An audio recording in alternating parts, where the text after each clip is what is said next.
from this one shoe string.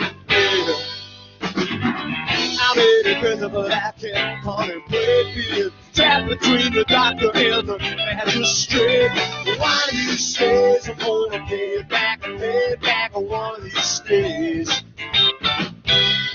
One of these days I'm gonna pay it back one of these days. And then they told me I could be somebody if I didn't let too much get in my way. And I tried so hard just to be myself, but I keep on fading away. Until the lights went out, I didn't know what to do. If I could fool myself in a minute, I'd fool you. But one of these days I'm gonna pay it back one of these days. One of these days I'm gonna pay it back one of these days. I wouldn't say that I was raised on romance. Let's not get stuck in the past. I love your mom and everything in the world. I don't expect that will last. They told me everything was guaranteed. Someone must have lied to me. One of these days I'm gonna pay it back one of these days. One of these days I'm gonna pay it back one of these days. One of these days I'm gonna pay it back one of these days. One of these days I'm gonna pay it back one of these days. One of these days I'm gonna pay it back one of these days. Twisted reality, hopeless insanity.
Twisted reality, hopeless insanity. I told you I was okay, but I was lying.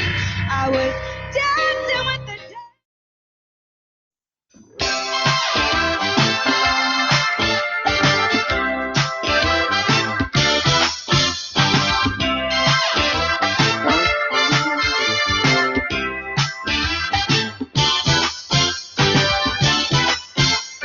Said that you love me, thought that it was true. You said that you needed me, and baby, I believe that too. I thought that you were shy, but you put me straight with the wink of your eye. I should have known better, I know, but now my head's in my pocket every time I see you cry. People think that you're so sweet, but they don't know you quite like I do. I guess they think that I'm a lucky guy. You're not fooling everybody. You can have my credit card.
have my credit card, baby.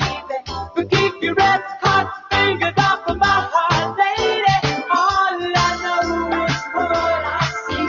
You're getting what you want, and girl, it ain't just me. No matter how you cry, I'm not giving any love away. Do you think I'm crazy? All I know is what I see. And what can I do when you pretend that you're in love with me, baby?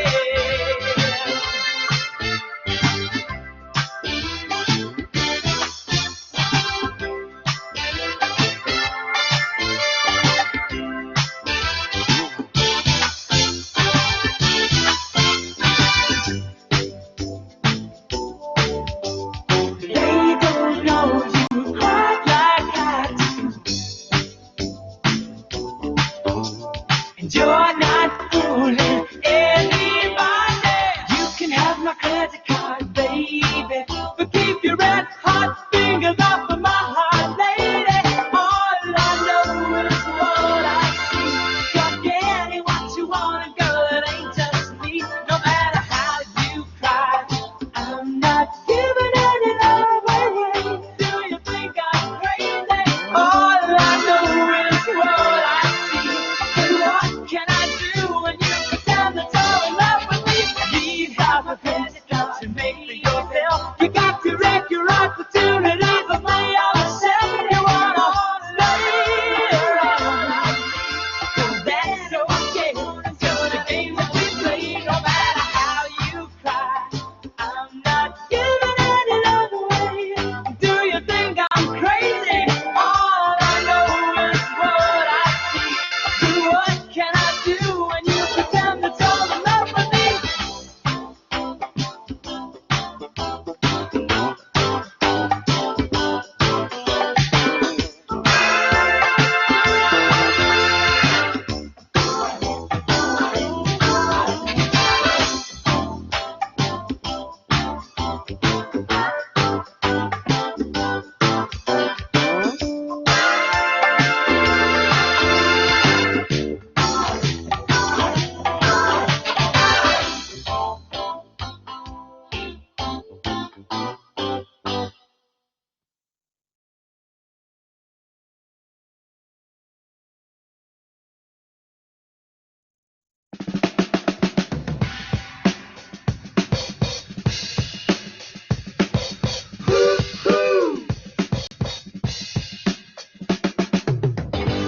This is a story about Billy Joe and Bobby Sue, two young lovers with nothing better to do.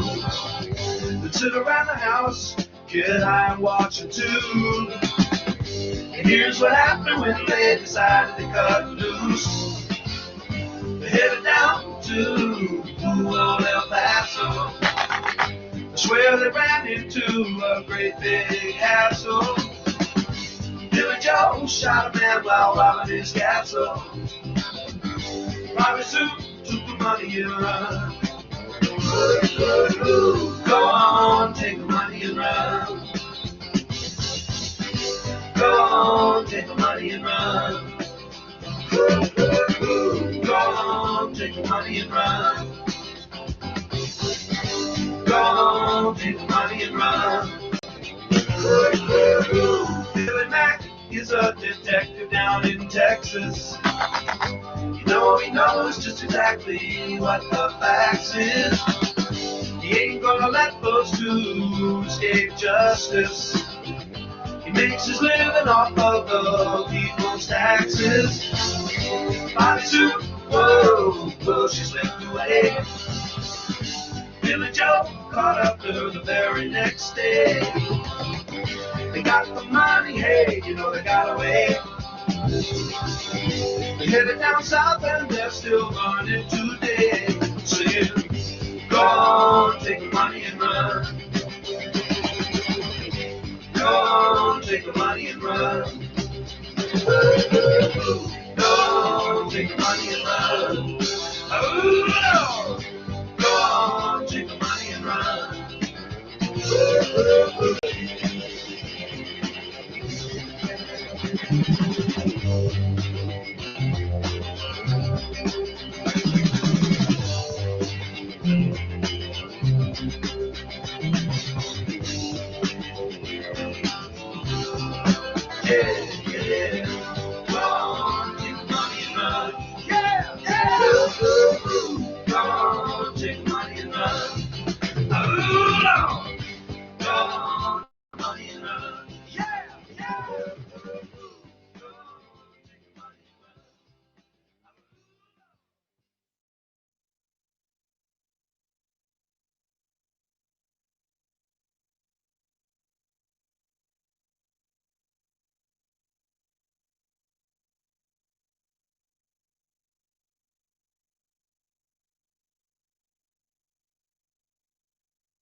gonna take a little more care.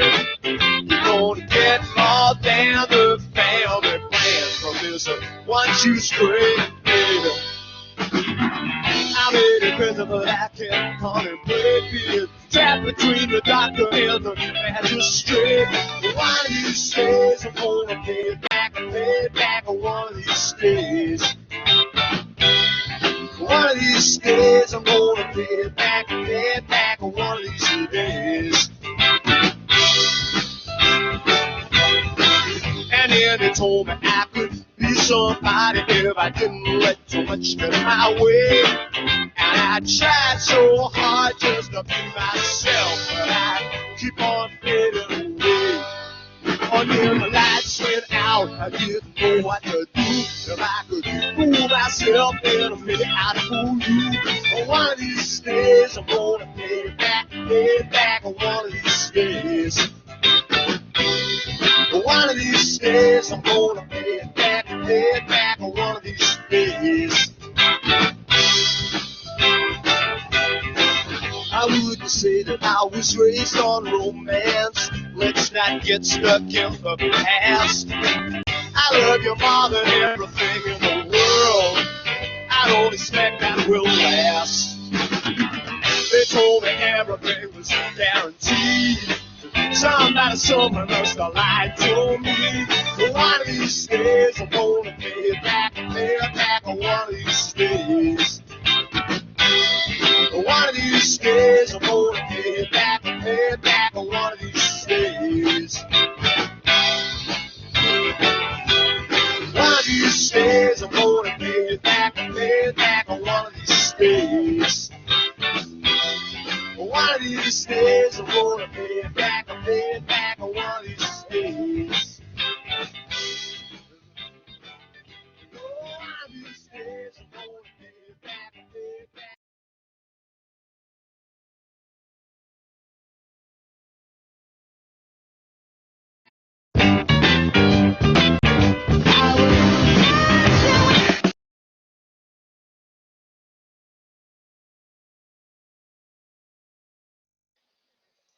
All right, welcome everyone to our second mini session for Financial Literacy Month. We're so excited to have you here. We'll just do some quick introductions again. I think everyone's been in the last couple sessions, but just in case you weren't, my name's Alexandra Dowdy. I'm the Career and Technical Education Admin for the college. I'll be one of your presenters today, and our other presenter is Daniel Barrett. He is an instructor at the college in Business Administration and Finance. We're super excited to have you here, and I guess we're going to get started. So this week's Lunch and Learn, we will focus on debt reduction, credit improvement, and loans, specifically refinancing loans. So last week was all about budgeting, developing of the budget, identifying and eliminating waste, and building an emergency fund. Now we're going to move into the next step of how to prioritize your savings, which is paying off high interest debt. And we will also be discussing ways to improve your credit and refinancing loans. So the first topic for today will be understanding credit scores. So let's watch this short video on the different factors that play in a role on your credit score.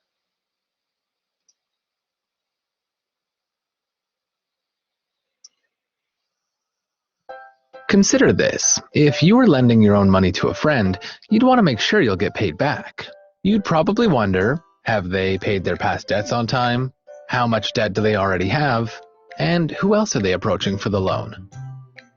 FICO scores help lenders answer these same questions every day, but through a mathematical formula that makes the lending decisions faster, safer, and more fair. So it's really important you understand how your credit activities and behaviors are considered when calculating FICO scores. FICO scores focus on 5 key predictive categories: your payment history, how much you owe, how long you've had credit, if you've recently sought new credit, and the types of credit you've used. Clearly, your payment history and level of debt substantially drive your FICO scores. Have you missed payments? If so, how often, how recently, and how late were they? Have you had debts turned over to a collection agency? Do you have foreclosures, or have you filed for bankruptcy? The more recent, frequent, and severe the reported negative items are, the bigger the impact on your scores. Next, there's the debt you're already carrying. Are your credit cards nearly maxed out? How many accounts with balances do you have?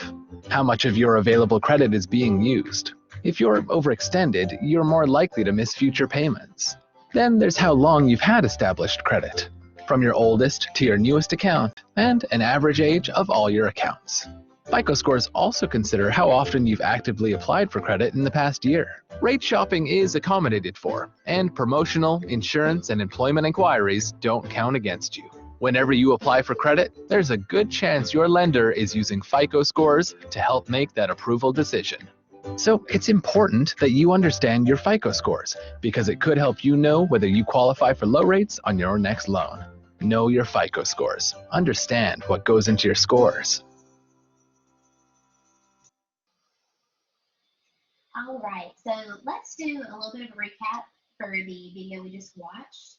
A FICO score are determined using 5 categories, and they are in the following order. You have payment history, which accounts for 35%, accounts owed at 30%, length of credit history, which is 15%, new credit at 10%, and credit mix at 10%.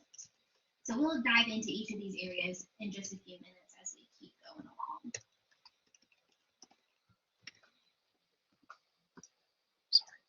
So here are the general score ranges recognized by creditors to help them make lending decisions. These ranges can serve as goals for you to achieve. So let's take a look at what your current score is and how you could possibly improve it. So at the beginning of our presentation, we wanted you to sign into Credit Karma if you have an account. Speak louder. All right, Morgan, can you hear me? Is that a little better?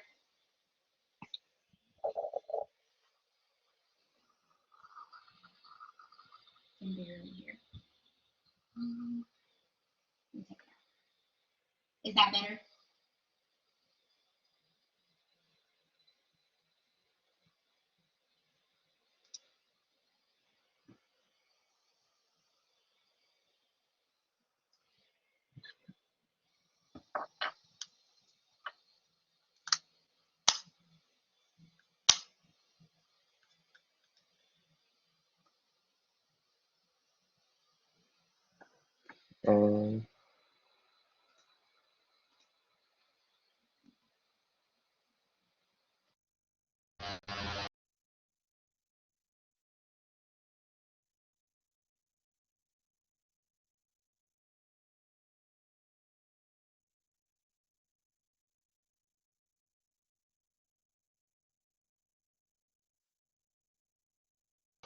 All right, we're gonna try that. Hold on 1 second.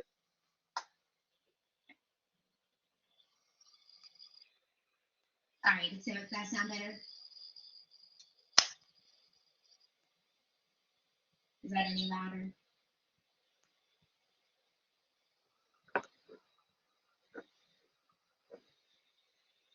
Not really. Interesting. Sounds okay.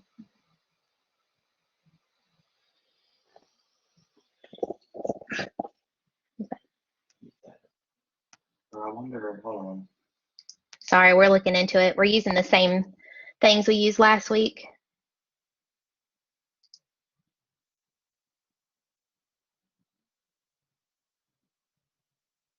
Was that better? You said you could hear better?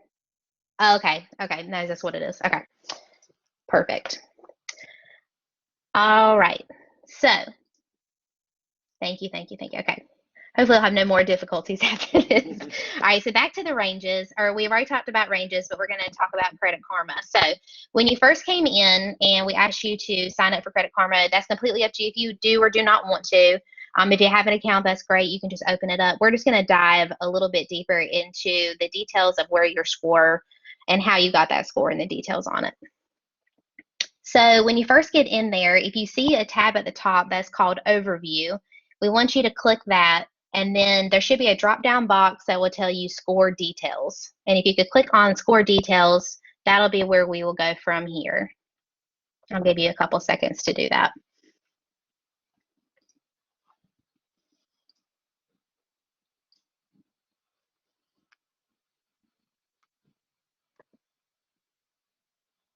Okay, so now that we are at score details, I think we're on the wrong slide, Daniel. We're on credit card use, maybe on score details. There we go. Okay. So at the top of score details page, you will see your credit score with a bar chart showing your recent credit history. I want you to scroll down to the bottom to where you see this picture that I'm showing you on the page right now, the score details page. So everyone's is going to look different. Not everyone's is going to be the same, but you should have the same categories: payment history, credit card use, derogatory marks, credit age, total accounts, and hard inquiries. Each of these sections are going to be color-coded: green, yellow, and red. The green is good, yellow is caution, and red is not good. So what we're going to do is we're going to take a few minutes to go into each of these areas and talk about them. So let's click on payment history, and let's cover that area first. Click on view details under payment history. And then if you can't figure that out, there's a view details under payment history, which is what you need to click on to be able to see those details, just in case you weren't able to find that. So it should take you to the screen that looks similar to what we're showing you here. Payment history section is exactly what it sounds like. It's your payment history. It's the first thing that the lender wants to know is whether you paid your past debts on time. Reviewing your payment history helps a lender figure out the amount of risk it will take when extending you credit. This is the most important factor of the FICO score, and it accounts for 35% of your overall score. Some things that you need to take note: a single or 30 to 60 day missed payment is easier to recover from, and it doesn't hurt your score too significantly. A 90-day missed payment is a little bit more damaging and could disqualify you from getting certain loans. After 90 days of missed payments could potentially lead to charge-offs and be sent to a collection agency. It's best to not miss any payments. If your accounts have auto pay and you're comfortable using that option, then we highly recommend it. Our goal is to make every payment on time. At the very least, we want you to prevent any debt from reaching the third step. Though, if it has happened to you, it's okay. It's possible to repair your credit, no matter where it's happened in the past. So let's go ahead and dive into the next section on credit card use. You should see a tab at the top under TransUnion Credit Reports that will say Credit Card Use. And if you click that, it'll take you to a page that looks just like this. Give you a couple seconds. All right, so credit card use in the Credit Karma focuses specifically on revolving credit and falls under the account's own category that we were talking about earlier. This particular factor accounts for 30% of your overall score. This area is just as important as payment history. If you have credit accounts and owing money on them does not necessarily mean you have a high-risk borrower with a low FICO score. However, if you are using a lot of your available credit, this may indicate that you are overextended, and banks can interpret this and mean that you might be at higher risk of defaulting. In this section, you will see a circle on the left with your percentage of debt used out of all of your available credit. In other words, the amount of credit we're using compared to the total amount available. We manually determine this credit and by adding up all of your credit card maximum balances to your name. So let's just do an example.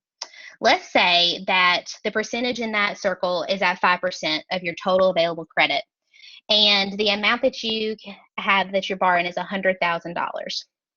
This means that you currently have $5,000 in credit card debt, and you have $95,000 available to use. Note that the goal is to keep your credit card debt under 30%. If you can keep it under 10%, that's even better. And remember, you don't have to carry credit card debt to build your credit. So let's go ahead and move on to the next section, which is derogatory marks. You can do the same thing. It'll be at the top underneath the factors, and you should be able just to click it to move to that area. You should see a screen that looks like this. So this section is very helpful because it monitors whether you have been turned into a debt collection agency. Credit Karma will alert you if this happens, so you can take action immediately. These derogatory marks can stay on your report up to 7 to 10 years, so it's very important to avoid them at all costs. This screen also shows public records such as bankruptcies, civil judgments, and tax liens. If you disagree with any of the information listed, you can contest it to a lender and or collection agency to have it removed from your credit report. So some additional information you need to know is, since debt collectors need to have proof of their info that is accurate, you should dispute any collection that doesn't look right. Know your rights. Debt collectors cannot keep calling you. See if it's worth negotiating your debt, or if it's old, you might just want to wait for it to fall off. If you have a public records like bankruptcies, civil judgments, and tax liens are harder to remove. If any info is wrong, get documentation and court records to build your case. Dispute the credit bureaus and remove it from your public record. Okay, so we will move into credit age. Should look like a screen like this. So generally speaking, the longer credit history will increase your credit score. However, it is possible to have high FICO scores with less mature credit lines of credit. It all depends on how you rest on your credit. It all depends on how the rest of your credit report looks. 3 specific factors that lenders observe in this category are how long your credit accounts have been established, including the age of the oldest account, the age of the newest account, and the average of all of the accounts. How long specific credit accounts have been established, and how long has it been since you've used certain accounts. Research shows that opening several accounts in a short amount of time represents a greater risk, especially for people who do not have long credit history. If you can avoid it, try to not open too many accounts too rapidly. Every hard inquiry on your credit history impacts negatively on your overall credit score. Lenders like to see that you have experience paying back your debts. Therefore, the more mature and older a line of credit, the higher your average credit age will be in this section. When a debt is paid off, just like an auto loan or a student loan, it no longer contributes to the average. Creditors take into account all forms of debt when reviewing this information. This includes credit cards, auto loans, student loans, mortgages, and any other lines of credit you may have. So some important things to think about with credit age are, if you're paying down your accounts, don't close your oldest credit card that gives you your long credit history. Sometimes credit cards will close an old account if it never gets used. So make sure that you're using that card every once in a while to prevent that potential score drop. When an older account like a mortgage or a student loan falls off your report, your score could drop since you're losing credit history that comes with that account. Okay, so now let's take a look at total accounts. It should be a screen that looks similar to this. We have a question, I think. Yeah, this is Janet. Sometimes your credit card gets switched from one bank to another. So like you might have a credit card for a long time, but it's like been through 4 different banks. Does that make any difference? So I mean, is it still considered your oldest card? Credit card. Yeah, like maybe it's Are you closing the credit card and then opening the account? No, they just switch banks. It's not always with the same bank. It might start out with Bank of America or something, then it switches to Citibank, then it switches to something else. You know, especially like if it's like a You're Best talking Buy about or a credit something. card, or are you talking about a mortgage? No, credit card. I've had it, like, for example, by credit card. I don't know if it's with your Visa or MasterCard, but it'll say, well, HCB or something Gotcha. is doing it now, and then they're switching it. Mhm. They turn it over to somebody else. I got you. I understand what you're saying. So what happens is your debt is actually sold from one lender to another. So the age of your credit would drop off, but a new account is created instantly. The same thing happens with your mortgage. I'm not sure how many of you have a mortgage, but oftentimes what happens is you'll get a mortgage, you'll get a loan for your home, but then the lender that you initially made the agreement with has the right to sell that debt off to another lender. When you look at your credit history report, when that happens, your debt is actually closed with the first lender, but then is opened with the next lender and keeps moving forward. And credit firms like FICO do take this into account. Does that answer your question? Yeah. Janet? Yeah. Now, sometimes when they do this, you still have the same account number. So would that make a difference too? like you said, you're selling the debt, but I'm thinking about the age of the card and the length of the account, if they keep the same account number, because they usually do. The account number is attached to the card itself, which is probably why it doesn't change. But when it comes to the debt being closed by one lender and then opened by another, most like FICO, the Fair Isaac Corporation, they understand when they see that on your credit report what happened. Oh, okay. All right. Thanks. Very welcome.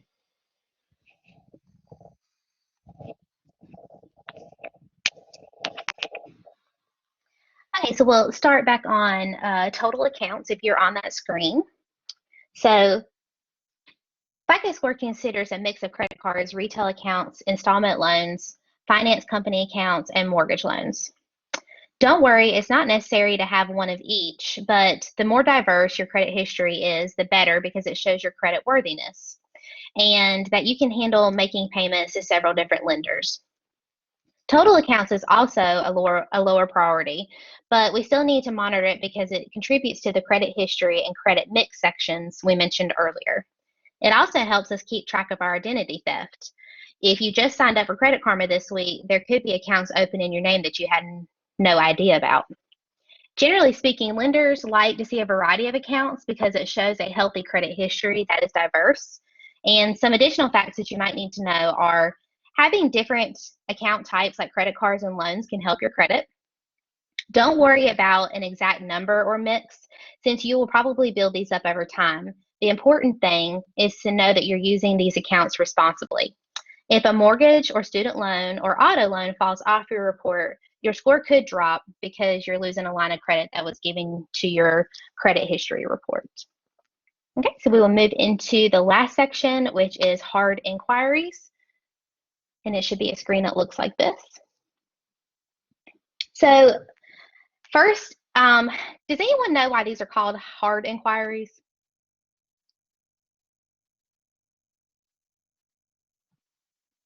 Because they're inquiries that you initiated. Perfect, that's right. These inquiries occur when you apply for a new line of credit. And they're not the same as soft inquiries, which are times when you simply are checking to see what your score is. Soft inquiries do not impact your score, and we can check it at any time. This section tells us how many hard inquiries we have had over the past 2 years. Generally speaking, it's best to have no more than 2 hard inquiries within a 2-year period. Some additional facts to know. The good news is it's a temporary ding, and scores usually bounce back within 3 months. Plan ahead to minimize your hard inquiries at least 9 to 12 months before trying to get a mortgage or a big loan. It could help with them looking at your credit. Okay, so now that we've had a chance to see your credit score and all the factors contributing to it, let's keep moving. And does anyone have any questions before we move into the next topic? Yes, Janet. Okay, a few minutes ago, you were talking about how much of your available credit you use up, and it was a certain percentage. Okay, suppose you have 4 credit cards, and you don't owe anything on 3 of them, or you could pay them off every month. But you've got another one, say with $15,000 credit, and that's the one you use all the time, and you used up half of that credit. So do they look at the total amount of credit based on all 4 cards, or did they just looking at individual cards and say, well, your credit So they're actually looking at both. Oh, okay. They're looking at both of those, Janet, but it represents 2 different categories from the slide that we showed you earlier, the pie chart.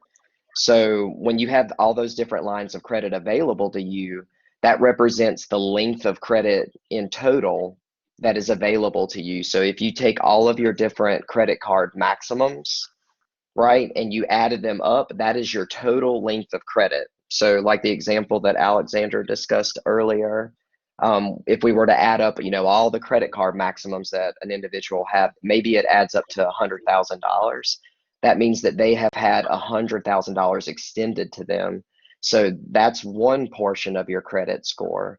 But the other portion is called credit utilization, which is how often are you actually using this line of credit that's been extended to you. It sounds like the scenario that you've created is a scenario where you're actually not utilizing a large amount of that line of credit because you're really focused on just using that one credit card and the other ones are just kind of sitting there. Now, this doesn't mean that you would want to close those other cards down, because that is increasing the total line of credit that has been extended to you. And you would also want to monitor them and maybe use them every once in a while, because a lot of lenders, what will end up happening is if you go 3, 4, 5 years without using one of those cards, they'll send you a letter in the mail saying, we're going to close this account because you're not using this line of credit. That would then lower that max, right? So like, let's say you had a $10,000 max on one of those cards you're not using, and they sent you that letter and they closed it because you're not using it. Well, then your total line of credit would then hypothetically drop to $90,000, which would damage your credit score for a short period anyway. Does that help answer your question? Yeah, and Yeah, go the ahead. other thing is that I've noticed if you don't use a card, and this was one card that I paid it off like maybe a year and a half ago, and then I got since I wasn't using it, they lowered the amount of credit I had. Say suppose you had $20,000 and you haven't used it for a year and a half. Okay, well, you're not using it, so we're only going to extend you $10,000. They can do that too, just because of lack of Yeah, utilization, which is, again, that's a section of your credit history.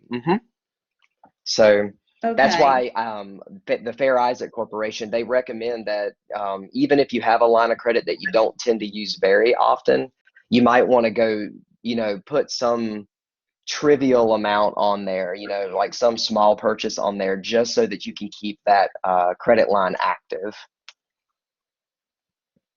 Okay. Yeah. Well, I mean, I was kind of surprised it was only like a year and a half, and then they just dropped it. Okay. All right. Thanks. Yeah, I've worked with a lot of students. Yeah, and just to add, I've worked with a lot of students who get into the habit of using one credit card. And, everyone has a different reason for why they do that. For some folks, it's because it's easier. They just charge everything to one account. It makes it easier to track your personal finances. Makes it easier to submit a payment each month because you can just write one check or submit one payment. Or you might just be trying to maximize your rewards. Like maybe you're with a credit union and the credit union gives you 5% cash back. But if you're going to open up lines of credit, what most credit agencies want to see is that you're able to handle purchasing and paying on several different accounts simultaneously. So let's say, for example, I don't know, maybe you have a credit card with your bank. Maybe you opened up a line of credit when you were buying your furniture for your home. Maybe you opened up a Lowe's credit card to take advantage of a financing deal on some appliances, right? Well, a lot of times what folks will do is they'll take advantage of those 0% financing. They'll pay those appliances or furniture down, but then they'll never use that credit again. And that's where credit utilization comes in. And it doesn't necessarily hurt you, but your credit score would rise if you continue to use all of those lines of credit, because it would then impact that 30% area that Alex mentioned earlier. Hopefully that answers your questions. Yeah, thanks. Are there any more before we move on to the next step?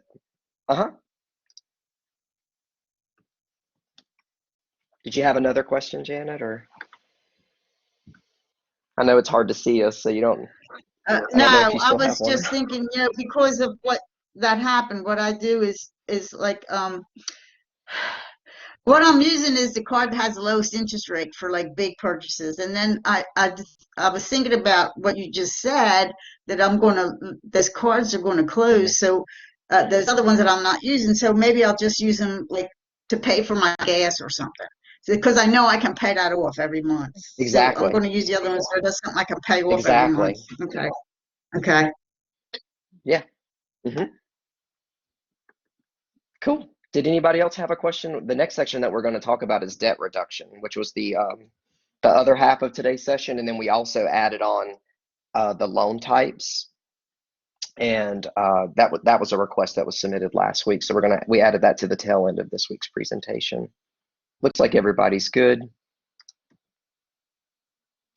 Okay, so most folks, after improving their credit, like to figure out how to eliminate debt.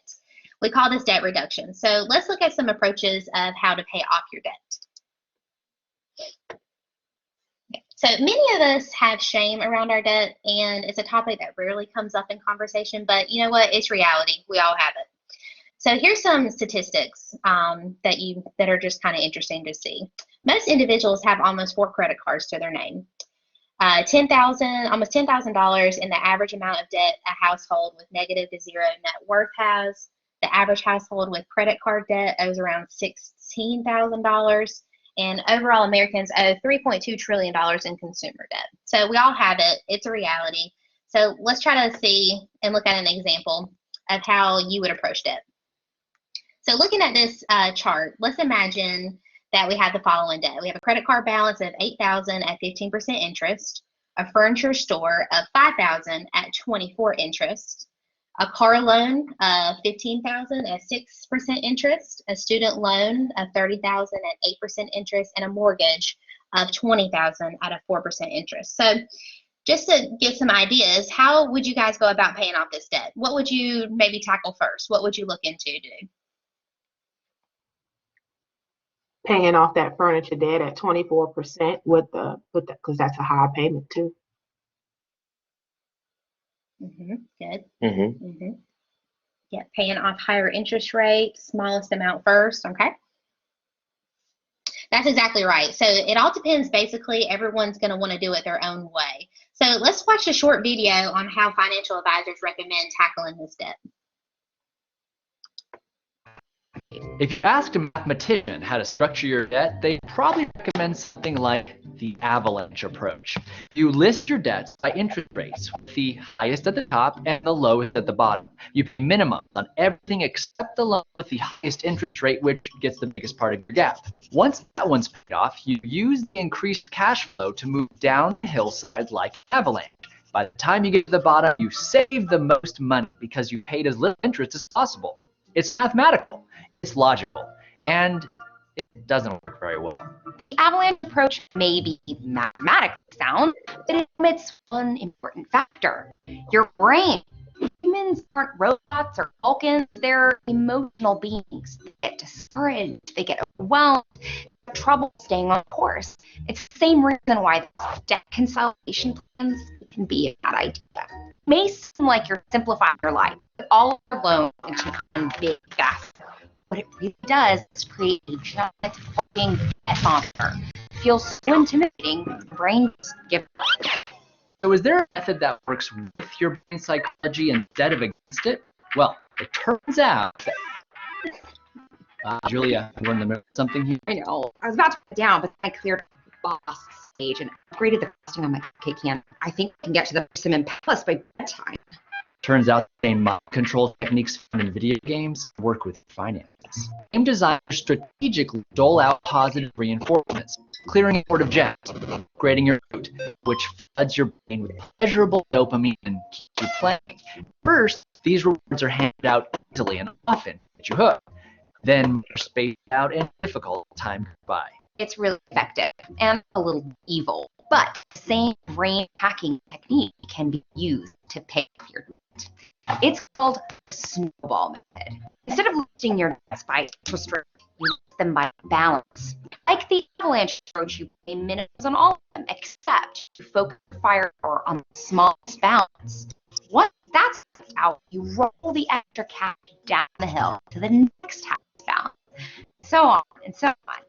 The snowball method ensures you easy victory early on to keep you motivated. Every time you cross a debt off your list, it's like slaying a beast and upgrading a weapon. Your brain will keep chasing that dopamine fix even as the levels get more challenging.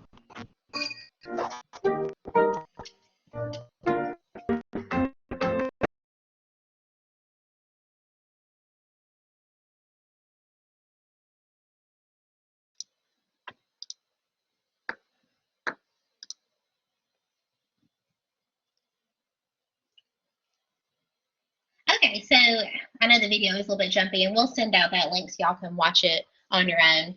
So they talked about 2 approaches. Getting uninvited videos. Yeah, we'll send it out so you guys can watch it. We're going to recap everything that was in the video now. So they talked about two different approaches. They talked about the avalanche and the snowball approach.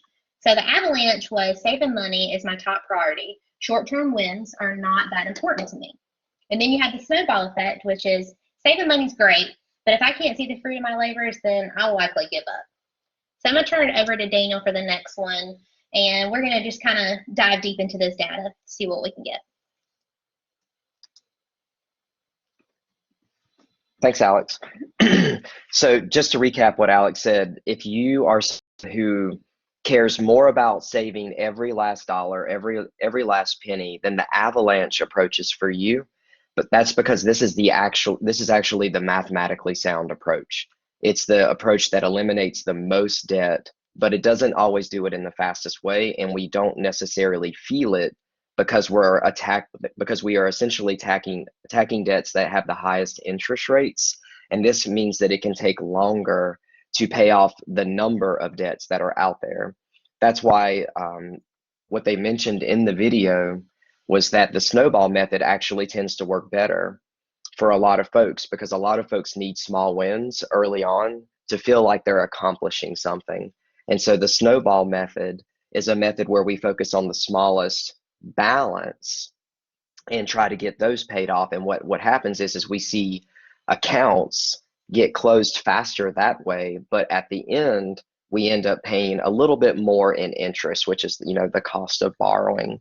So when we look at this example that we showed you earlier, if we were going to do the avalanche method, then we would focus on our furniture account first, then the credit card account, then we would focus on the student loans, then the car loan, and then lastly, the mortgage. And if you've ever seen a debt reduction plan before, the way it works is we would sit down with someone that we were advising, and we would look at the minimum payments, which is this column on the far right here. And you must make your minimum payment, so you can't take all of your income and push it towards, you know, the account that you want to pay off first. You have to meet your minimums. But then what we have to do is we have to determine our residual income, which is how much money do we have extra at the end of each month to be able to put towards servicing our debt. And this is something that we discussed last week during our budgeting module, which is seeing how much is left over after we take our income and subtract out all of our expenditures or our obligations. And so for this example, we thought it would be beneficial to come up with a residual income to show you an example, but then also show you some benefits to the snowball and avalanche approach, depending on how much residual income you have. Now there's a SMART calculator that we typically refer students to help them do the math for this, because this is a little bit more complex, and most folks aren't going to be able to really do this in an Excel spreadsheet without assistance. But this SMART calculator actually makes it very, very simple. So we're going to show you, we're going to provide you a link to that calculator, but then we're going to show you the results if you used it. It's really simple to use. At the top of the page, it asks you some basic questions about your debt. It'll say, how many debts do you have? And then once you set that amount, it'll create a certain number of fields for you to fill in, and you can give each debt a name. You know, so for our example, you might select 5 debts, and then you would label each one credit card, furniture, car loan, student loan, and mortgage. And then it's going to ask you some very basic information. What is the interest rate? What's the minimum payment? Is the payment a fixed payment, or is it a percentage of the balance, which is more common with credit cards? And then you would want to ignore the promotion area unless you are dealing with a debt that is in a promotional period, which is often what we see with new credit card accounts. So if you've ever opened a new credit card account, maybe they had a 0% promotional APR for that first 12 months. You would want to enter that information into that area if you are in a promotional period, but otherwise you would just ignore it. And then when you get to the bottom of filling those items out, you can actually select the avalanche method, or you can select the snowball method. On that site, they call it the high interest rate method, which is just another term for avalanche. They're used interchangeably in the field of finance. So if we take this example and we plug it into that smart calculator, this is what we see. And we started off with a family who maybe only has a little bit of residual income. Let's say, for example, that you just started working on your personal finance and you just started budgeting in the last month. And so maybe you've only got a small amount of residual income to work with. Let's say that that small amount is around $200+. Well, we've created these two scenarios so that you can see just that. On the left side of this table, let's say that your debt obligations, I'll hop back over really quick just so you can see that formula again. Our debt obligations total are around $2,200 a month. So we only have about $260 in residual income to serve it to add to additionally servicing our debt. And so in that scenario, regardless of which approach we take, we're going to pay off all of our debts in about the same amount of time. There's a 1 month difference. There's only about a $200, $250 difference, regardless of the method that we use in that scenario. But when we look at a separate scenario, let's say that there's a family or an individual that's been working really hard at budgeting, really scrapping and tightening the belt, and they are able to create more residual income, let's say after 3 to 6 months. So in this scenario, there's an additional $700 to service our debt. If we plug in all that same information and the only difference is the amount of residual income that's available, we see that the time to pay off really doesn't change regardless of which method that is used, but we see a significant difference in the total interest that is paid to all lenders. There's a massive difference, almost $10,000 across that 95-month period. And so what we hope that you'll see here is that the time to pay off doesn't really change regardless of which method you use. And if you've only got a small amount of residual income that you're working with, look, you've got like an extra $100 a month, then the snowball method may be the better method for you because you will have those small wins that were mentioned in the video. And we'll definitely send that video out to you guys after our session today so that you can watch it.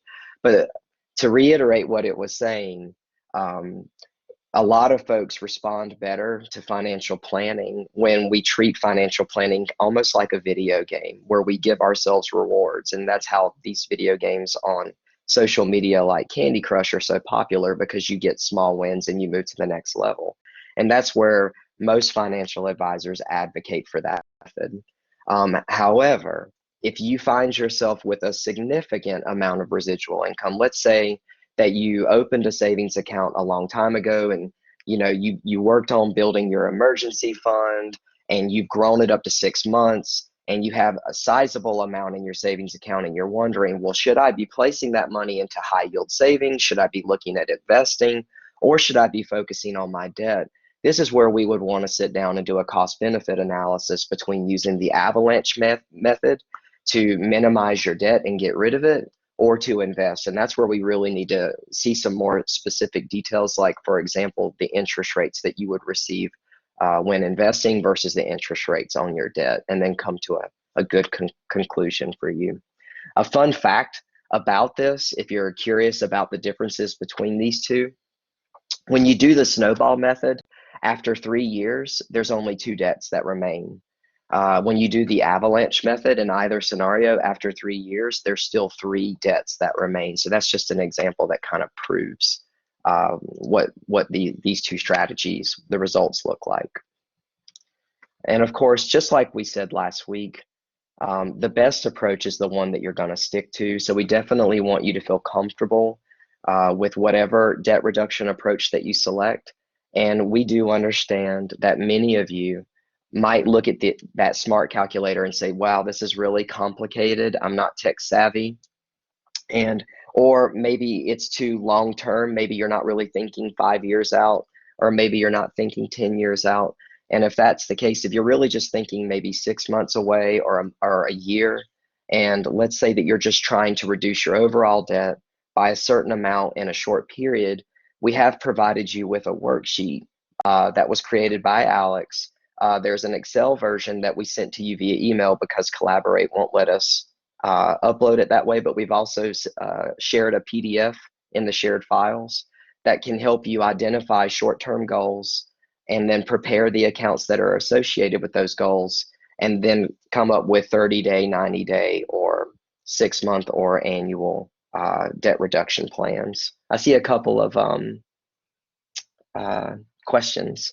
When you pay everything off, then you end up with little to no credit. How do you keep credit and pay everything off?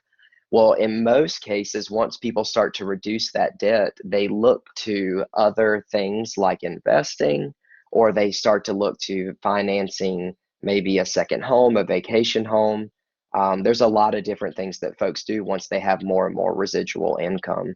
Other places that we see them put it maybe into retirement. Maybe you focus really hard on debt reduction in the beginning, but maybe you forgot to focus on retirement. We're definitely going to be talking about that next week. And then there are the catch-up clauses that you see after the age of 50. A lot of folks start to funnel their funds that way. Mike said, tax is very low on my list.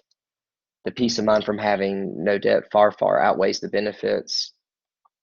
It's why even with today's low interest rates, I'd still pay off the house in a heartbeat. Oh, and then he responded to Karen. I don't need to read that. Okay, I think that answers everybody's questions. Are there any more questions?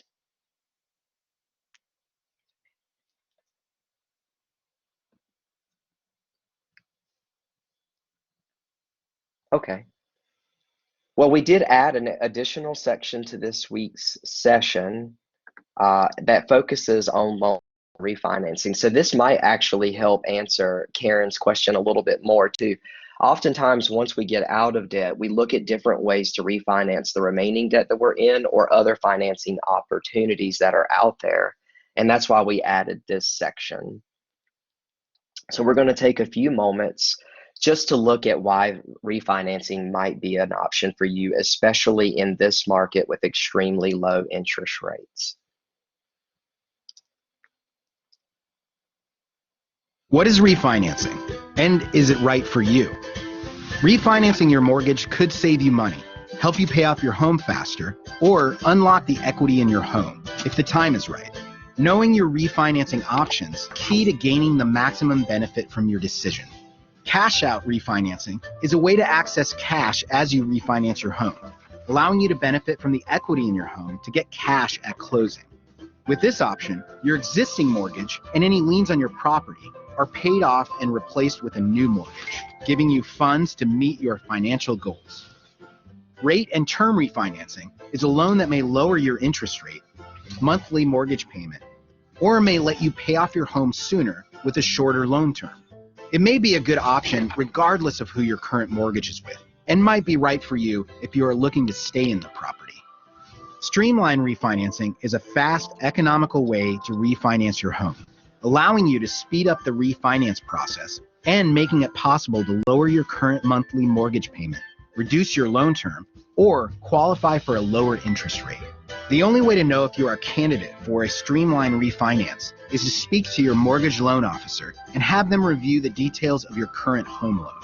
There are many mortgage refinancing options for many needs, but whatever your goals are, a mortgage loan officer can answer your questions and help you find the home mortgage refinancing that's right for you.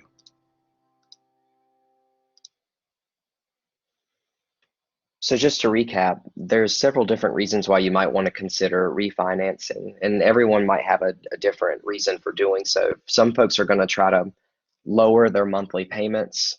Right now with the market the way it is, a lot of folks are curious about, can they lower their interest rate? You can even change your loan type. Let's say that you entered into a adjustable rate mortgage or some other type of mortgage that you're unhappy with, and you want to switch it over to maybe a fixed rate for a specified amount of time, or maybe the term length of your mortgage is long. Maybe you're in a 30-year and you're wanting to look at shortening that down to a 15-year. Maybe you agree to paying private mortgage insurance because you didn't have the 20% equity stake as a down payment, but now you think there's enough equity in your home to be able to get rid of that PMI. It's also a way to boost your savings because you can do a cash out refinancing, which is also a way that you can consolidate debt. And we're going to just cover the basics of those just so everyone understands what they are. A lot of folks are familiar with refinancing, but not many are familiar with cash out refinancing. This is an option for refinancing your home that replaces your current mortgage with a new loan, and the new loan amount that is borrowed is actually higher than the worth of your home. So the difference that is paid out to the borrower in cash can be used for renovations, home improvement, debt consolidation, or any other financial need. Now, it's important to note that most lenders expect borrowers to maintain a 20% equity stake in their home if they do a cash out refi. Okay, so otherwise, if you go with a riskier lender that does allow you to dip below that mark, they might require you to add PMI to the loan. So that's a risky situation, and we don't recommend it. Also, you should know that it might, a cash out refi might result in a higher interest rate. Let's say that you've locked in a really low interest rate on your current mortgage, but then you're thinking about doing a cash out refi. You might actually end up with a higher interest rate. And the reason why is because you're taking out a loan that actually extends past the equity of your home. And since your home is being used as collateral for this type of debt, then it is essentially riskier to the lender, not to you, but to the lender if you were to default on it, because they might not be able to recover their investment. It also drags out the repayment of debt if it is used for debt consolidation. This is different from a rate and term refinance, which is what most folks are more familiar with, especially in today's market. A lot of folks, like I said earlier, are looking at how interest rates have dipped really low. Maybe they're in a 30-year, and what this type of refi does is it allows you to change the terms of your loan and replace them with more favorable terms. Things that you should know is, once again, is that lenders typically expect you to have at least a 20% equity stake in your home. Otherwise, you will have to have PMI.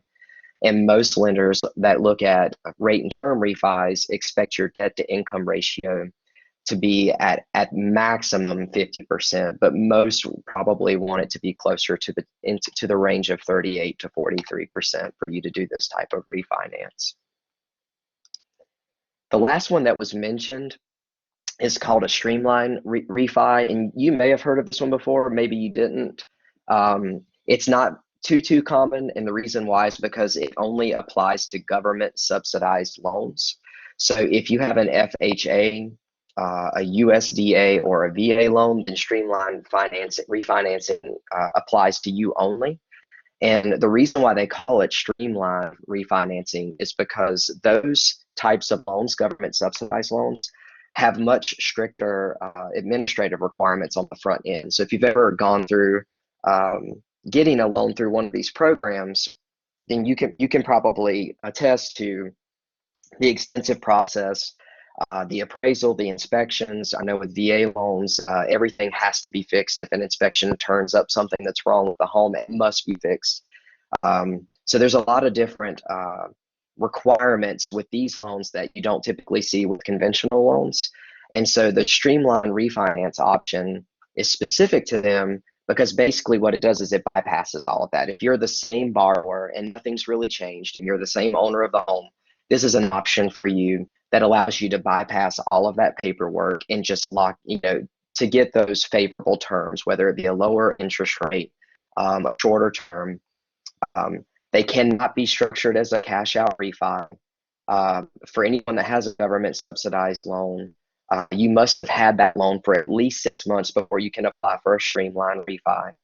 And you must be able to prove on paper that there is some tangible benefit to the borrower. So we have to be able to prove that there's either a lower interest rate available in the market, or you're shortening the term length, or you're able to lower your payment, which allows you to satisfy other debts. Last week, we had some folks request that we talk about home equity loans and HELOCs.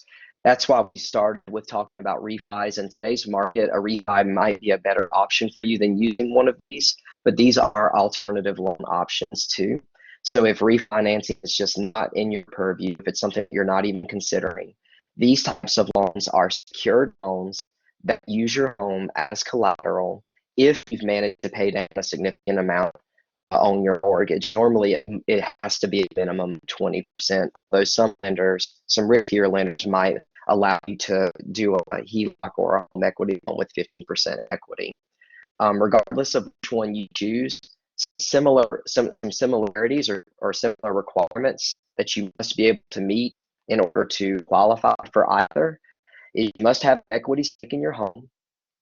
You must have good credit. Usually 700 or higher it's an automatic approval, although some lenders are willing to approve folks for these types of loans if you're in the mid 600s with your credit score. Must have a lower debt to income ratio. Again, 38 to 40% is the preferred range, but some vendors will go as high as 50%. You must have sufficient income. While you did prove that you had sufficient income, you got your mortgage, they may want further proof to show, because it's essentially like taking out a second mortgage on your home. And you have to demonstrate a reliable payment history. So a lot of folks say, doesn't credit score prove that? But since this is like taking out a second mortgage, lenders want to see some specifics so they can see that you haven't had a history of late payments, but they will make sure that they're not going to fall behind. Now, those are similarities between these two types of loans. There are several differences. The biggest difference between the two is that a HELOC is a home equity line of credit is exactly what it sounds like. It's a line of credit. So this type of loan allows you to borrow money as needed with variable interest rates. It's very similar to a credit card. A home equity loan is a lump sum loan, like a personal loan that is dispersed upfront and paid back in fixed installments. So it's very similar to taking a personal loan with the bank. Other key differences include equity loans typically have higher APRs. They're typically a payment structure that is shown in the form of an amortization schedule, whereas home equity lines of credit, they get a little trickier. The interest rate is variable. It is normally based on the prime market rate plus percent. That's how most lenders do it. So whatever the footing market rate is, they add 2%. That's that you get, and that rate can change year over year. So since that can change year over year, that your monthly payment can vary. It's also important to understand that with HELOC, there's two different periods associated with this style of loan.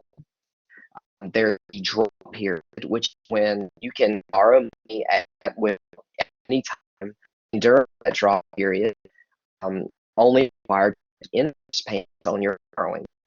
And that draw periods are different for every lender. So you go to a standard bank or credit union and have different draw period. You have to look at the specific institution wanting to open the lock, see return date, and then after the draw period is over, it can switch over to more like a standard loan where after whatever principal interests are still out there, it gets structured to an amortization schedule. But interest rates vary based on market rate. So then tail vehicle, it's more like having a general market or an arm, because each year they check the market and then can, I'm sorry, is my audio getting done? You guys?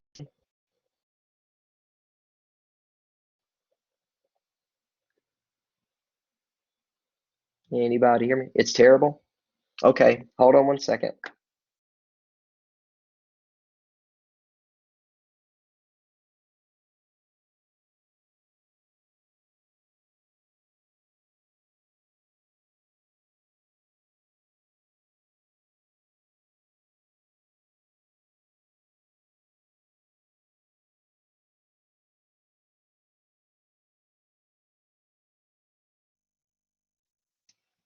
Okay, I'm back. Does that sound better? Yep, this happens to me all the time during lecture, and I don't know why it happens, but it's something about that 50 minute to an hour. It just suddenly happens, and the only solution is to leave and come back. Thank you for your patience. But yeah, so HELOC, it acts a lot like an ARM during what they call the repayment period. So we have a structured amortization schedule. However, that amortization schedule is updated year over year based on the prime rate plus that 2%. That's right, Morgan. It's tired of me talking, which is perfect timing because we are at the end of our presentation. It did go over, and we do apologize. We were trying to add in those additional components that were requested last week, and we are happy to hang around and take any questions that you have about anything that we've covered today. But thank you so much for being patient with us, and we will take any questions that you have at this time. And I'll definitely have Alex send those UTOs out to anybody who couldn't hear them, see them. Thank you, Peggy. Okay, Karen.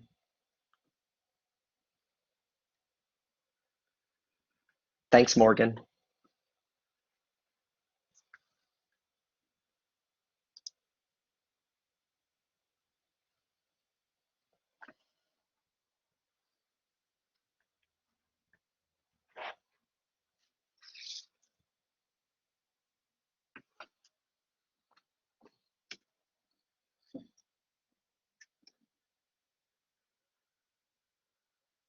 Thanks, Bud. Yeah, I think one thing I have to do during my lectures is I have to turn my microphone off during a video, and I think I forgot to do that during that second video. But it seems like it really drains my bandwidth when the mic is still on and I'm trying to share a video, so I'll have to remember to do that next week.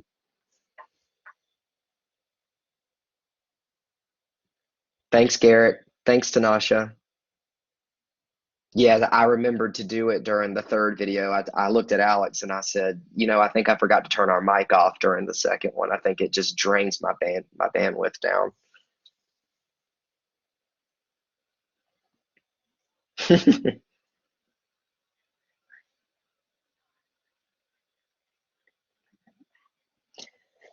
So Karen, did you make an account with Credit Karma, or did you just kind of look at the example slides? You did? I'm just curious, when you looked at your personal information session, did it have any recommendations? My guess is, if I'm just speculating, my guess is the age of your credit is the biggest issue right now. And when you go to make purchases, have you made any bigger purchases than normal everyday purchases? Like, have you bought anything that could have been financed, like over the past year with us having to, with the pandemic? Did you have to buy a laptop, or have you bought any new furniture? Have you had to buy anything for outside? So normally what we recommend is, if you have a big purchase that's coming up, even if it's not that big, let's say it's like $500 to $1,000, always see if there's a financing option. That's a really quick and easy way to get some, to utilize credit, especially if you already have a credit line. If you're not looking at making any major purchases, then, like I was telling Janet earlier, let's say that you have several credit cards, but you're just not using them. And I see that people fall into this habit a lot, where they just really start to focus on one credit card. A lot of times it's a credit card that's associated with their bank. The trick is going to be utilizing those other lines of credit. If you don't have multiple lines of credit, okay, so then you might want to look. I don't know that the offers that I saw on Credit Karma are the best ones. I actually looked at them when I opened an account. That Chase Freedom card might be the best one that I saw. Wallet Hub, yeah. But honestly, I think there's better offers out there. So one thing that you could do to instantly boost your credit would be to open credit cards. I don't always recommend going through a credit card company, though. I think it's better to look at your daily shopping habits and look at the credit card offers that are available through them. So I'm not sure if maybe you go to Walmart, maybe you go to Target. What's some other more common places, like Dick's Sporting Goods? If you're you or husband are into, yeah, Amazon is another great one. Thanks, Morgan. Or a Kohl's card. Yep, that's another perfect one. And so the trick is to have those lines of credit. Yep, a gas card is another good example. These are all opportunities for you to have a line of credit and utilize it where you might be using just a bank credit card because you've gotten familiar and comfortable using just that one card. Actually, the Amazon credit card is really good on rewards. I have it, and that's a perfect example. So we have an Amazon credit card. We never use it for anything other than Amazon.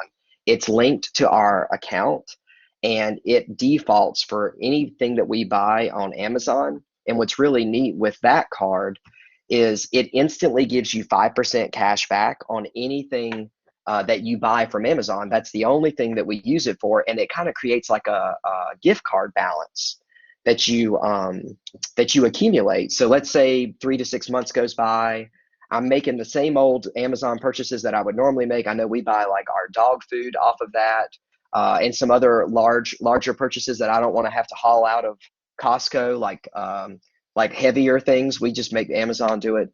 And then over time, we actually accumulate that 5%, and we just treat it like a gift card. So it'll tell you every time that you check out on Amazon, like, hey, your points have added up to this. Do you want to apply your points balance? And a lot of times we'll end up with a free item out of it. And that's a really easy way to utilize a line of credit for the same purchases that you would be making anyway. Oh, I didn't know that. I thought it was 5% towards other purchases. I'll have to look at that. Thanks, Morgan. I just assumed that when they said it was the cash back that's what it meant. But yeah, Karen, we do that with everything. So we have an account with Home Depot when I'm in Home Depot. Although I think Lowe's has the more competitive offer. I'm not sure if you have a Lowe's home improvement card, but if you have a credit line with them, they give you an automatic 5% off on all purchases. So just for having that credit line. So you could literally go in and let's say you needed some new air filters for your house. You could buy your air filters. You automatically get 5% off. You could go right home, open your account up and pay it off so you don't have to worry about missing the bill in the mail. And you get a 5% discount, and boom, you're utilizing another line of credit. So that's the healthier way to use credit lines, is to go ahead and open lines of credit with places that you are more familiar with making weekly or monthly purchases, and making sure that you're using those lines of credit instead of using one credit line. See, I didn't know that. They've tried to talk me into opening that executive credit card, and they've told me about the rewards, but I didn't see the benefit. I'm gonna have to go back and talk to services a bit, because we go to Costco a lot on the weekends. I'm gonna have to check them out again. Thanks for telling me that, Morgan. I didn't know that.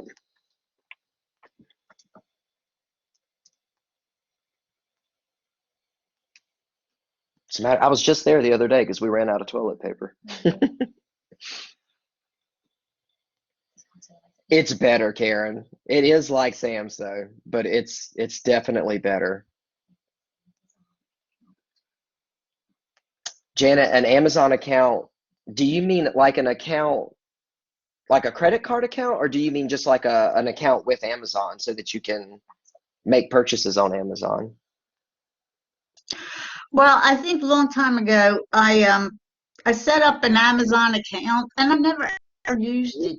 It's just I'm hearing things on the news about problems with Amazon, and people I guess people are. Well, I never purchased this, and I don't know if it's because it's related to their account or their credit card. I don't know, understand. And in my neighborhood, when the Amazon drops things, people are stealing them. So that's one of the things I rarely order online. I see. I think so. The What first do thing you that do? you You get an mentioned, Amazon. Okay, yeah. I think the first thing you mentioned is, and it's not just Amazon that does this, even Walmart does this now. So there's a difference when you shop on Amazon, there's a difference between items that are sold by Amazon, and then there's third-party vendors that use Amazon as a virtual marketplace. And so it's very important when you're shopping on Amazon to see who is selling the item so that you're not buying it from some third-party vendor. Aside from that, you can have a free Amazon account. And that is beneficial if you're just trying to buy something that may not be available in your local market, or maybe price is something that you're considering and you see that there's a much cheaper price on Amazon. But it really becomes more beneficial if you decide to have a Prime membership. And what Prime membership does is it gives you access to a lot of their digital content, but it also guarantees free 2-day shipping on most of the items that are sold by Amazon. Let's see, Morgan said they now have Amazon drop boxes that you can use so that they don't deliver to your house. So that's also an option. Now, if you get familiar with, making purchases on Amazon and it becomes more frequent, in your daily life, then that's when I would recommend also applying for an Amazon credit card. Because if it gets to be, more a part of your purchase history, that's when you could take advantage of opening up a line of credit and building your credit by making all of your purchases on that site with that card. Okay, because there's very little that I buy, but there sometimes might be something that I need and it's not available locally. And that's when it would be a good time to use Amazon. I don't know that a Prime membership would be worth it, or a credit line with them would be worth it. If they are very infrequent purchases, then I think having the account is great, and then you could use it to search. Thank you, Karen. But I don't know that paying for an annual Prime membership, I think right now they're running around $120 for Prime membership, and then having that credit line, I don't know that that would be the best fit for you right now. So suppose I wanted to order supports for my bed, because one of my supports broke, and I don't know if I can even get them here. And I looked online, so I could just order it and pay with my Chase card or something. But then you sure but you sure can. But it might be from a third party, like maybe Mattress Factory makes these supports, but Amazon doesn't, or I don't get that. I can show you what I mean. Hold on one second. I'm sharing this presentation. Let me share a different tab to you so you can see what I'm talking about. Hold on one second. I'm going to just change my sharing settings for just a second. Janet, what happens is Amazon is like a marketplace. They don't necessarily produce everything, but you can sell through them. You have a lot of independent vendors that will sell through Amazon. Well, where does this problem come in where people are saying, I didn't order this, how does that happen? I mean, I've got a credit freeze on all my accounts anyhow, but I just, I'm not familiar with are you talking about personally? Are you talking about a supports like this, Janet? Yeah, like on the right. See this is what my bed is. It's okay. It has 3 metal supports and one of them broke. Okay, so when you click on any item in Amazon, you want to look at who the seller is, and the seller is right here. So this is the item description, and then here's the seller here. And so if you click on that, it'll give you more information about that particular seller. You can also look at customer reviews for that seller to see if people are happy with that individual. And that's where it gets a little more complicated when you're shopping online. And again, it's not just Amazon that does this. Walmart does this now. So if you're shopping on Walmart.com, they actually allow third-party vendors to distribute on their website now. If you want to guarantee that it's coming directly from Amazon, a good place to go would be Amazon Basics, because those are things that are specifically made by Amazon, and then you can maybe travel down through the the bedding, if maybe if that's where it's located. I'm not sure where that item would be located right off the top of my head, but it's just very important that you look at reviews and that you make sure that you're doing business either with Amazon or a reputable vendor. I don't want to turn you away from good vendors, but it's just important to know that, like Morgan said, Amazon is basically a middleman. But that's no different than Walmart. Walmart is essentially a middleman. A lot of folks don't know that. 90% of what you see on the shelf in Walmart when you're there is not created by Walmart. They're just a retail space where vendors pay Walmart to put their items on their shelves. They have a few brands to their name, like Great Value and Better Home and Gardens, but they don't really represent the majority of what you see when you walk in there. So this is essentially like a virtual version of walking in a Walmart, if that makes sense. Yeah. Okay. I guess I'm old fashioned. I like to see things, hold things, rather than looking at I mean, I'm the same way as you. There's certain things that I just have to see. I'll give you a perfect example, like jeans. I will not buy clothes off the internet. I have to be able to put a pair of jeans on and see if they fit. And so, and a lot of other clothes, I'm the same way. So most of the time, and I don't want to deal with the hassle of returning something. I know that a lot of online shopping allows you to send it back if it doesn't fit you, but I just don't like dealing with the hassle of having to go to the UPS store or somewhere else to drop returns off. So I just still like to shop for my clothes in person.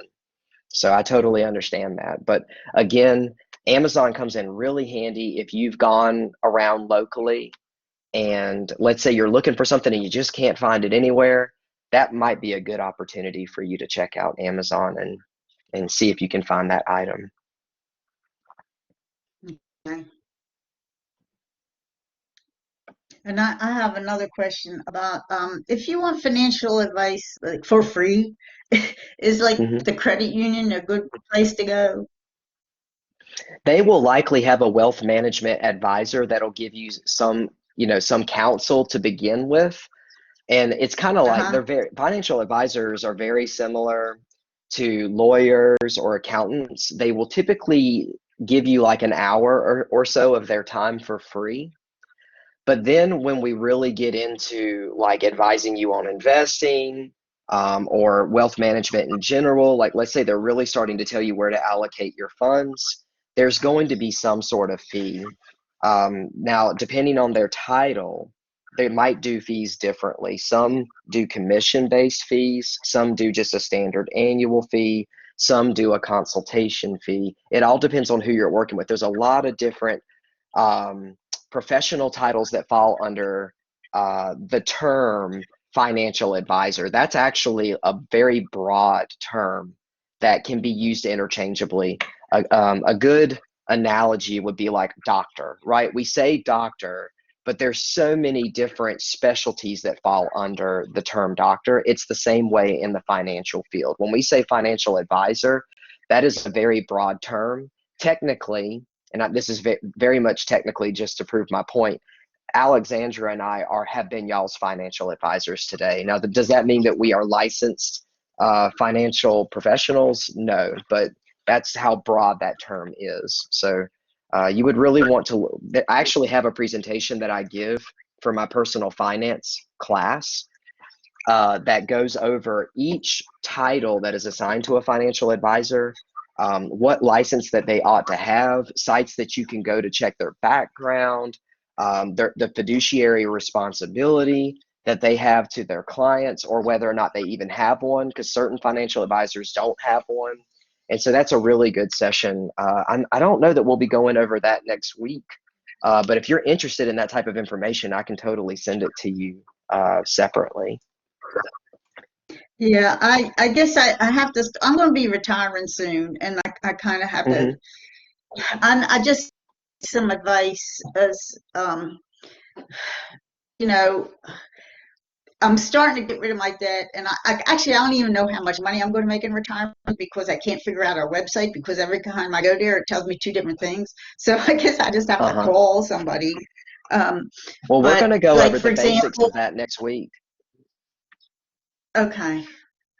Yeah. Like we're going to go over the base. We're going to talk about what a pension is, because that's technically what, as state employees, we're all contributing to a pension. And we're going to talk about what that is. We're going to talk about the formula that is used to determine your retirement benefit. And then we're also going to talk about some supplemental accounts that you can use, because most people are not going to be able to rely on their pension only in retirement. So we're going to talk about some supplemental accounts. And the college does partner with Prudential. I'm not sure if Yeah, anyone's ever shared that with you. Yeah, I do have a 401k with Prudential because I came to the Okay. college from another company where they didn't have a retirement plan. They just had 401k and had to do something with it. So I rolled it over. Yeah, And so I'm I see. You contributing did a to that. rollover. Mhm. Yeah. So you and have access to a free financial advisor through Prudential. You could actually go on Okay. Prudential's site and you could request to meet with a financial advisor from our area.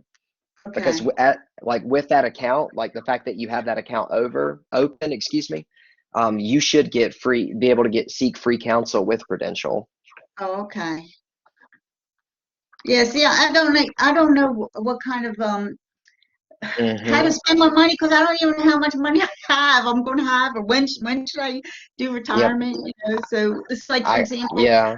I got life insurance, but because of my age, it's going to go up substantially. I'm thinking, well, should I be trying to invest in something? And so because I don't want to hang on to life insurance forever because my kids are grown, but I have one who has autism and I want to have a fund for him.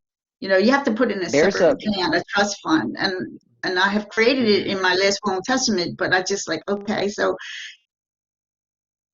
going to need, or where's that money going to come from? If I've already created the trust, but there's nothing in it, when I die, where's the money going to come from?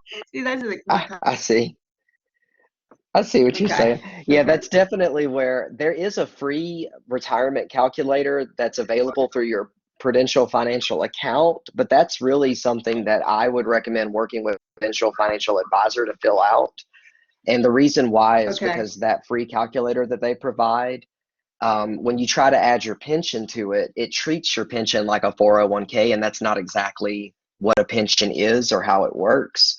And so it can kind of fudge the numbers when you're doing it's still a very useful tool, but it would be more helpful to have a financial advisor sit down and look at all these different topics that you're asking about, and to develop it sounds more like you're worried more so not just about retirement, but wealth management in general. And that's when you really want to work with a professional so that they can kind of factor in all those different things.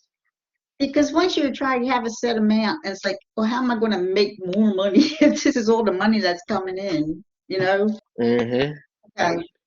Okay. It is easier to make money if you've done a good job of saving up for retirement. It is easier to make money in retirement than it is leading up to it, and it's because you have that huge nest egg. And so there's different investment opportunities that are available that you can use that lump sum of money to keep generating interest to live off of for a very long time. It's a lot more difficult if you don't have that nest egg built up, and we'll talk about a little bit about that next week for anyone who's working towards retirement. Maybe they started late in life, like maybe they waited until their 30s or 40s to really start contributing. There's a couple of different options that we have access to as government employees that can allow you to catch up if you've got the residual income to do that. Because the assumption is I think the assumption that they make is that once you get into your late 40s or 50s, that a lot of your debts have been paid down. And so maybe you have a little more residual income than a 20-year-old might have. So, but again, we're going to cover the basics next week. And I have the contact information for our local Prudential rep. And so I will be sharing that next week. So definitely don't miss next week's session. Okay. You're recording this session, right? And you're going to make recordings available of all these sessions? So what I've been doing is I've been recording them and giving them to Erin Blakely, and I do believe that she plans to put them up somewhere on her webpage, since these are technically a part of the professional development series at the college. So I think she's going to control where they go. I'm not sure exactly where she's going to put them. Okay. Well, thanks. Thank you, Janet. Thank you, Morgan. I see you're still hanging out. Thanks, bud. All right. Y'all have a great rest of your day. Happy Friday. Happy weekend. And we'll see you a week from today. Okay. Thanks.